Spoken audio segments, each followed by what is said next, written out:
All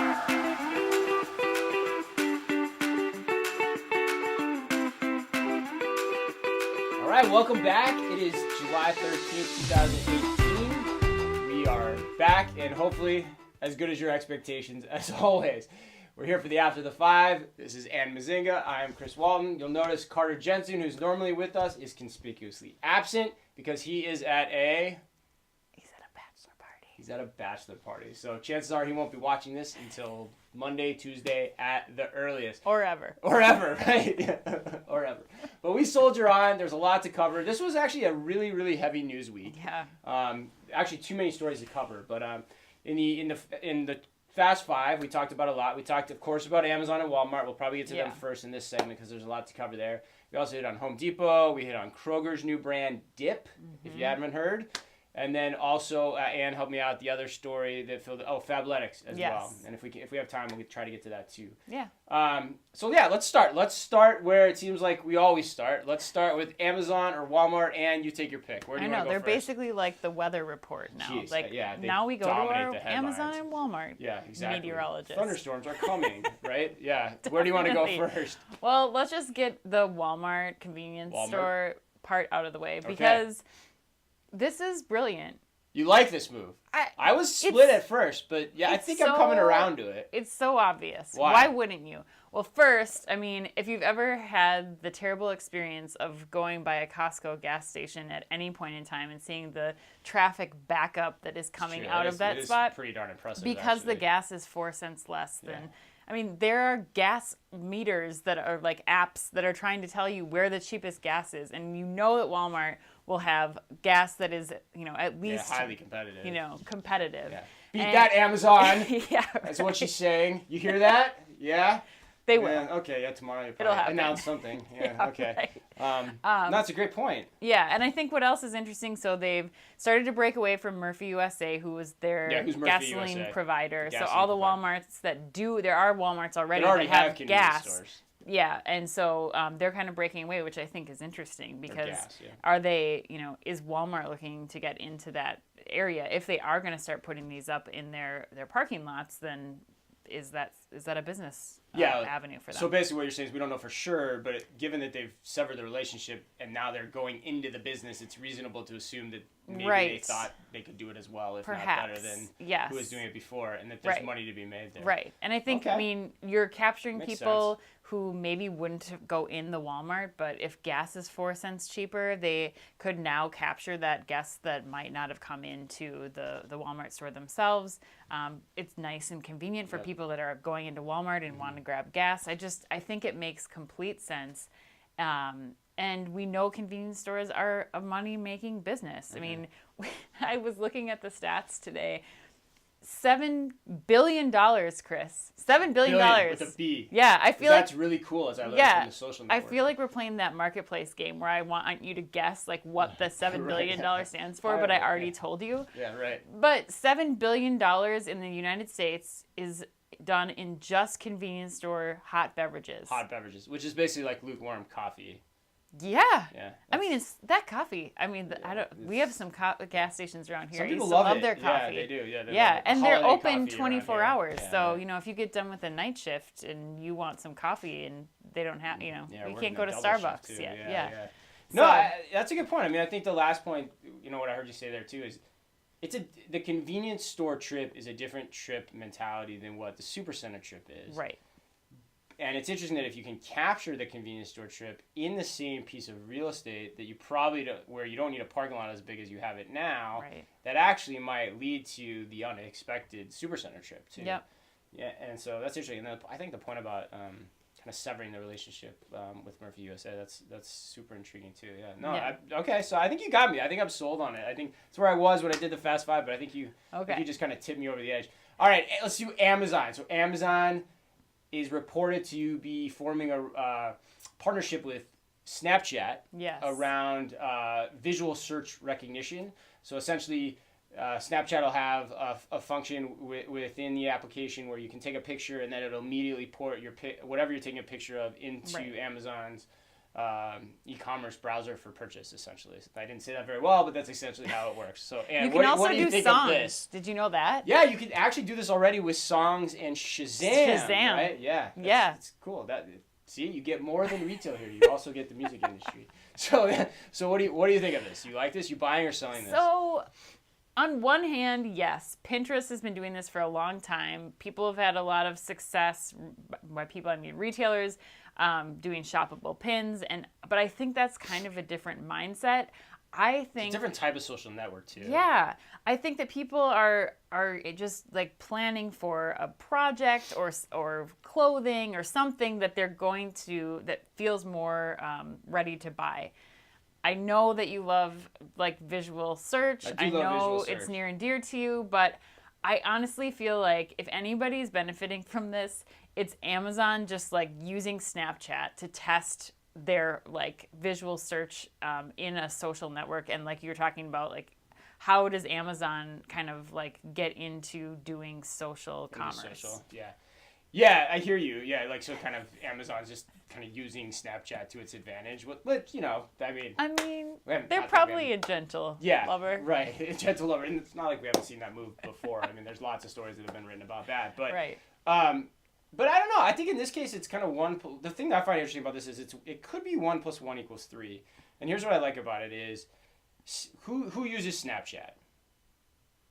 Well, like what millennials, age group? It's millennials. Mostly, maybe. Probably millennials and high school kids, right? It's young kids. It's pre-having kids, getting on Facebook because you need to show mom probably and younger grandma than millennials all the pictures, even. right? So it's the younger demographics, right? And now, who doesn't have money and who doesn't care about brands, and what retailer wants you not to spend, tries really hard to not have to make you spend a lot of money, and also doesn't want you to really care about brands. Right. It's Amazon. Right. Right? And so if they can grab that social network that's always going to be that's going to always have this niche potentially of being different from what the older people are doing, that could be really, I don't know, that could be really fascinating if there's more to this story over time. That's why this was my favorite story of the week. And if Snapchat can survive. Yeah, and well, hey, or gets acquired, or who knows? Yeah, I mean that's the thing. I mean, who knows? Maybe that we're leading towards that route with this too. But yeah, okay. So you're kind of like, you're kind of home on this. I think it's interesting. I think it's exciting. Yeah.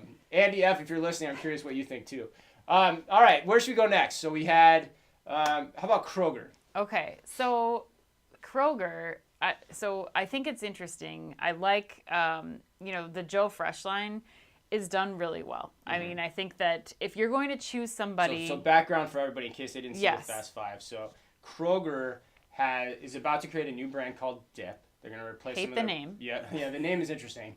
But hey, this guy that they're using, so the head designer is formerly of Club Monaco, and then to Anne's point, he actually designed something called Joe Fresh for Loblaws in Canada that did extremely well. Yes. So a new clothing line within a grocery experience did very well. So. Yeah, and I think, to your point in the Fast Five, if they're going to do a line of clothing in store, it makes sense to do well-made basics. And I think the key is going to be limited assortment, because if you start to go, crazy with designing it, and I mean, you're starting to compete with like a Walmart or a Target and their like kids lines, especially. I don't see that being an area that Kroger should focus on right now. I think it does show that they are thinking about innovation throughout the company, which is good and positive. But I think that if I were them, I would be focusing on, how they're going to more rapidly do, nationwide grocery delivery. So like their Ocado, focusing on their Ocado partnership, right. Kind of the point we were making last week and some of the stuff we put out. Yep. Interesting. What do you think? Nah, I probably like this one a little bit more than you do, I think. I think you're right in the sense of, I think what worries me about it is, one, I think the Canadian market is what's the word I'm looking for? It's a difficult benchmark to use, I'd say that. Okay. Because I think e-commerce is a different beast up there. I was just looking at this the other day. Like if you look at Statista, the online site, that e-commerce penetration in Canada I think is about 7%. In the U.S. it's about 9%. So there's a different proclivity to use that type of business up there than there is down here. So to say something successful in store is successful up there, it could be successful for different reasons than just the fact that it's a great product. I don't know, but I think the other point you bring up that's interesting is that they have to be really careful with the design, because if it's not democratic or not broad based in its appeal, so in the one place where I might differ with you is actually probably like keeping it more in the lines of what a Walmart would do or something like that probably makes more sense to me. Whereas if it gets too high end, if it actually gets too Club Monaco, you know what I mean? It's still being sold in a Kroger. I can't. I would agree with you there. I can't Right. see them getting too high end. That just I think that's the bigger risk. That's the bigger risk to me. And if that happens, then it's a big, and it doesn't. I think what I don't like about this, which I agree with you on the focus, is like if it doesn't work, you're really not any better off, and you're probably worse off. Versus, what are the things that are really going to make a difference 10 years from now? I don't know if it's this. This might help you poach some market share in the long run and give you some in the short term and give you some margin in the short term. But I'm with you more about, how do you focus on Ocado? How do you change the entire store? What is your North Star for the entire store experience that might be inclusive of this? But we don't know what that vision is. Maybe they have it. This is just the first piece. So I don't think it's necessarily a bad move, but you got to do it really smart. It is a little old playbook, too, quite frankly, but it might work. So I don't know. That's my take. What do you think? I agree. I want to talk about another new store vision that we talked about in the Fast Five, and that is Home Depot. So we're segueing. All right, Home Depot. All right. That was a segue. All right. I love it. I want to talk quick about Home Depot getting into the home decor business. So I was big on this one. You are big on it? I've been big on this for a while. Like back when I was running home furnishings on Target.com, people would say, what retailer scares you the most? And Home Depot was always top of my list. Bed Bath & Beyond too. I haven't been so right about that one. But I'm still holding out hope because I think they still do have a chance. But yeah, Home Depot was always, right up there. They're going to have to watch out with this for sure, Bed Bath & Beyond. They could be in trouble. This actually doesn't bode well for them. But what I disagreed with in your Fast Five point was that people who are in the new home building mindset, that they are the ones that are going to be thinking of purchasing home furnishings or home goods while they're in the Home Depot place. Because I think that Home Depot, at least right now, and as they start to explore this, they have to be thinking about the DIYers and the people that are maybe putting in new flooring in a sunroom or something. I guess I just don't see it as we're starting from scratch and building a house and we're going to Home Depot. That's where the contractors are going. And so I think when you're thinking about, putting home decor into the mix of a Home Depot store, something about it doesn't feel quite right. And I guess, what I'm thinking is and even going into stores and doing vignettes next door to the Home Depot stores, I don't know if I can get there.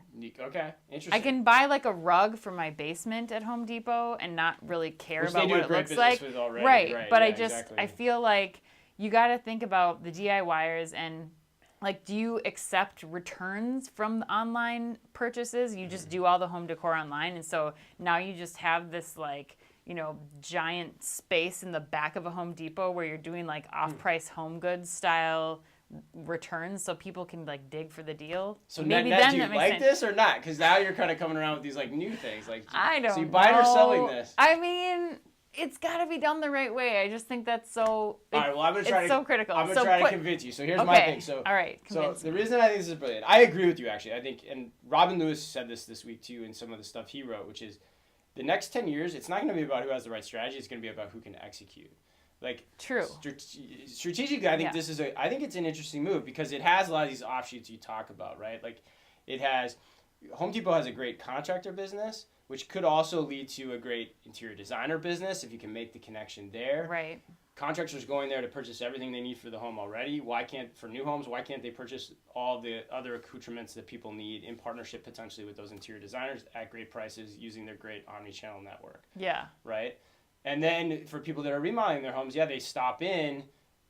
But if you've ever been there, most of the time when you're moving into a place, you're remodeling a place, there's things you need, and it's across the entire spectrum. But I think you're right. It's you can't just do this in the sense of hey, let's go look for tabletop decor in aisle 18 and porcelain toilet seats for, the aisle right next to that. That's not going to work, right? But what I find interesting is if you actually look, they actually kind of do something similar to this already, where the garden centers are where they sell a lot of their outdoor decor and things like that. It's kind of an adjacent experience. It's almost like a shop in the shop. Why can't a shop in the shop be created? Like they have just bought a company store, maybe they do it with that. Maybe they create their new brand, a new brand. All the suburban strip malls are becoming vacated. Could you do something in close proximity? Again, as company store, again, as something else. And then I loved the idea that I have never thought about that you just brought up too, which is, maybe just do it online. You try to get the margin online, and you try to capture that trip through all your omnichannel, fulfillment. And, at the end of the day, like, maybe this is a place you just return all the goods, because that's a problem. And just where you put those goods when they're returned is hard. But hey, maybe you just got, like you said, what did you say? You said, you were thinking like in terms of like a TJ Maxx or like a home goods type of thing. That's what you're saying. Yeah, sorry. So there's a lot of offshoots on that I think are really interesting and really worth exploring. And who cares if you get them wrong? Because you can just stop doing them. Yeah, true. Okay. So you buying or selling? Did I convince you? I'll go there. You're going to go there. All right. Awesome. All right. Okay. Cool. I do want to get to two things before we have to wrap up. Up on this one. That we didn't two get more. to cover. All right. Okay. Two last things. All right. I have lost control of this completely. You have. Yes. So number one is Bulletin. So do you know about Bulletin? I do, but for the audience, what is Bulletin? Well, for the audience, so Bulletin started as primarily like a women's apparel, like not gift shop necessarily, but like cool slogans on T-shirts, but curated from 150 designers that they hand selected. So it's like basically taking a large-scale Etsy shop and they put it into a bricks and mortar space. And they now have 3 locations in New York. They're expanding. They have plans for expanding into at least 2 more stores in the next couple of years. But what they announced this week is huge, I think. They have announced that they are creating Bulletin Omni, which is their software platform, essentially. Kind of retail as a service, quote unquote. Exactly. Yeah. That is going to make the input of all of their 150 vendor partners, their products, much more simpler, and also give them the opportunity to have data about the products that are selling, that are not selling, that they don't really get once they're selling their stuff in store. When you're consigning as a vendor, brands in general don't get that type of data. You basically just get a report of what's sold and how much money you've made. And what I think is really interesting, one of the founders was saying that, Bulletin is, yes, in its core a retail concept, but now they see themselves as a real estate business, as a tech business. And I think it's just very forward thinking of the women that have started this to now explore this software platform. I mean, I think that it could still use a lot of work. Yeah. It's just a first step. Yeah, they're kind of the first peg. One of the first pegs in water, them in beta, like kind of experiment with similar lines. But if you ask them, they were using a Google spreadsheet that they were sharing and lots of emails back and forth. So they've at least made that first leap. And so I'm really interested to watch them and see where it goes. And I don't know anyone else who's thinking about this from a technology perspective. No. But that makes sense, actually, myself too. But so, I think it's really interesting, how do you operationalize? I just wrote a column about this for Forbes on WeWork too. Like, how do you operationalize the introduction of vendors? I don't think we've seen the system that allows that at scale. Yep. Even this model, if you read deep into it, it still potentially is really difficult, especially as you try to get national. Yeah. But it's a first step, and somebody will crack the code. I just don't know if we've seen it yet, but this is potentially as good as any until we see more. So that's great that you brought up. What else? Anything else? So last thing is Nike Live. All right. So Nike's huge. They are very, Nike. Even my kid is interested in what Nike's doing. What do you want to talk about? So Nike has created their first Nike Live store, which is really cool. And when you're thinking about omnichannel retail experiences, they designed this concept, which is a store in LA, that they designed first as a hub for their Nike users, their app users, to kind of come together and to provide, They could purchase services there with Nike trainers. They can purchase apparel, clothing, and shoes, and all sorts of things. But all of the product that's in that store was sourced by collecting data from the people within a radius of that specific store location. And they're changing out all of the inventory twice a week. Wow. Based on like real-time data from the users that are nearby, and it's Nike by Melrose is what they're calling it, and I think it's just really smart, and it's going to be a really great space. Not only will they get to test all sorts of like digital physical experiences in that space, I mean they have a vending machine and all the things that you see at all the trade shows, which is kind of just an aside. Like people, it's really about creating this gathering space for their most loyal customers, and I think that's really fantastic. Yeah, it's kind of a personalized store. Yeah. Right, in a way. I mean, when we've been talking about this, I think you're dead right. Like that is an awesome story that we have to talk about, and that's why we do this, because there's so many cool stories that we just can't cover in the 5 top stories. But this one's really, I think you put this alongside Amazon Go announcing that they're going to do more stores, right? Both in Chicago, San Francisco, now another one in Seattle that's even bigger. You've got this personalized store by Nike, and you start talking about what that next, in a big innovation in retail that's due sometime between 2020 and 2030, most likely, maybe faster. We're starting to see it, but where it really gets going, you start really going after it. And we've been saying this for a year now. Like, it's the personalized physical store. And Nike's showing that you can actually do it. Amazon Go is showing that you can see the foundation of how it can be done.